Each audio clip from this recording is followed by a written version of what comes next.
మే 28న భారతదేశ కొత్త పార్లమెంటు భవనాన్ని ప్రారంభించనున్నారు. అయితే కొత్త పార్లమెంటు భవనంలో సెంగోల్ని పొందుపరచనున్నట్లు కేంద్ర హోంమంత్రి అమిత్ షా వెల్లడించారు. सेंगोल की स्थापना के लिए संसद के भवन से अधिक उपयुक्त और पवित्र और उचित स्थान कोई हो ही नहीं सकता. అసలు ఈ సెంగోల్ అంటే ఏంటి? దీని చరిత్ర ఏంటి? పార్లమెంటుకి సెంగోల్కి సంబంధం ఏంటి?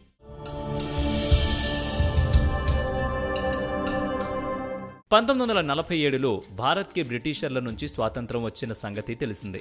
కానీ బ్రిటిషర్లు పరిపాలనా అధికారాన్ని భారత్కు ఎలా అప్పగిస్తారు?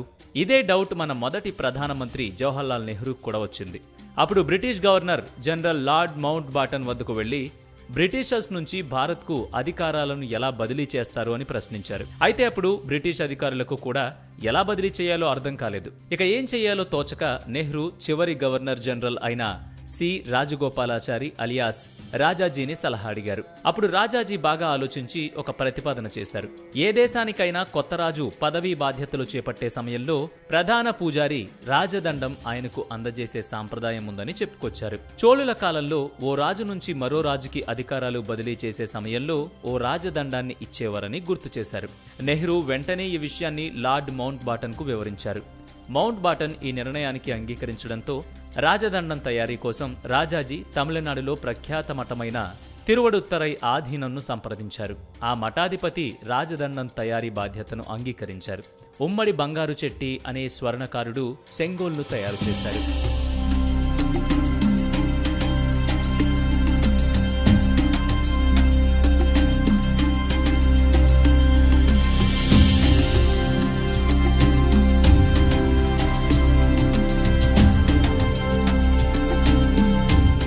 సెంగోల్ అనేది తమిళ పదం అయిన సెమ్మాయ్ నుంచి వచ్చిందని వెల్లడించారు.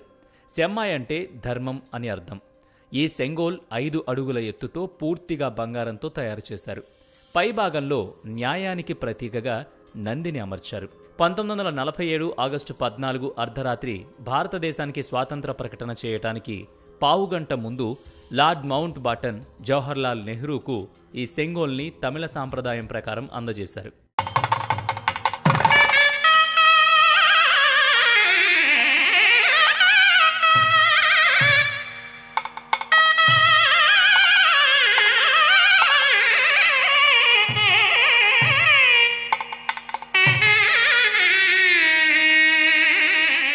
తర్వాత అహ్మదాబాద్లోని ఓ మ్యూజియంలో ఈ సెంగోల్ని ఉంచారు. దీనికి ఇంత చరిత్ర ఉన్నప్పటికీ ఈ 75 ఏళ్లలో సెంగోల్ ప్రస్తావన ఎక్కడా రాలేదు.